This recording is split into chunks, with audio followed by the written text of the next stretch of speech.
नमस्कार मंडळी, आजच्या नवीन व्हिडिओसह मी जयदेव कुंभारे आमच्या यूट्यूब चॅनलवर तुम्हा सगळ्यांचं स्वागत करतो.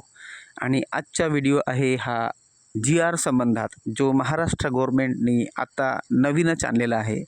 म्हणजे ह्या GR प्रमाणे नवीन कागदपत्रे जसं संजय गांधी निराधार योजनेमध्ये कोणाला सामील व्हायचे असेल तर ही नवीन कागदपत्रे लागतील. म्हणजे ही कागदपत्रे कोणती? TC किंवा जन्माचा दाखला. हा प्रत्येक व्यक्तीला, ज्या व्यक्तीला संजय गांधी निराधार योजनेमध्ये सामील व्हायचे आहे त्या व्यक्तीला अनिवार्य केलेलं आहे. म्हणजे हे डॉक्युमेंट नसल्यास कोणत्याही व्यक्तीला अप्लायसुद्धा करता येणार नाही.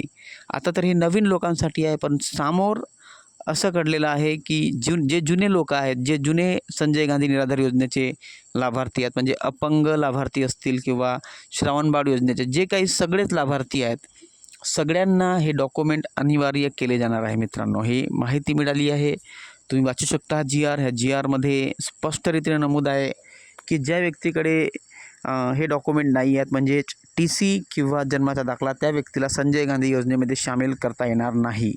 म्हणजे अप्लायच होऊ शकत नाही. अनिवार्य डॉक्युमेंट चाललेले आहेत.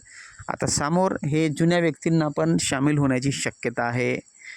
जुन्या व्यक्तींच्या याच्यामध्ये म्हणजे त्यांना पण अनिवार्य केलं जाईल अशी माहिती मिळत आहे मंडळी. आणि आता आपण संजय गांधी निराधार योजनेच्या लाभार्थ्यांच्या दिव्यांग पेन्शनविषयी बोलू. पहा, दिव्यांग पेन्शनविषयी अशी माहिती आली होती की 20 तारखेपासून पेन्शन वाटप होण्याची शक्यता आहे, परंतु झालेली नाही आहे.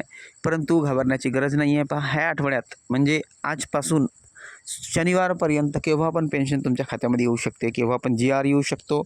सरकारनं अशी माहिती दिलेली आहे मित्रांनो, जेन्युइन माहिती आहे. केव्हा पण येऊ शकते, म्हणजे उद्या पण येऊ शकते, म्हणजे शनिवारपर्यंत केव्हा पण आनंदाची बातमी येऊ शकते. जर तुम्हाला आली तर आम्हाला नक्की कळवा मंडळी.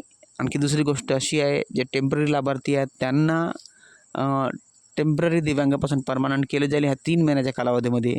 म्हणजे ह्या 3 महिन्यापर्यंत टेम्पररी लोकांना प्रत्येकाला पेन्शन दिली जाईल.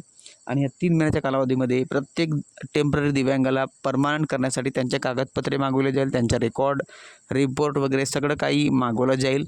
आणि त्या रिपोर्टच्या आधारावर, म्हणजे कागदपत्राच्या आधारावर, त्यांना टेम्पररीवरून परमनंट दिव्यांग म्हणून घोषित केलं जाईल. आणि त्यांना डॉक्युमेंट दिलं जाईल, कार्ड दिलं जाईल.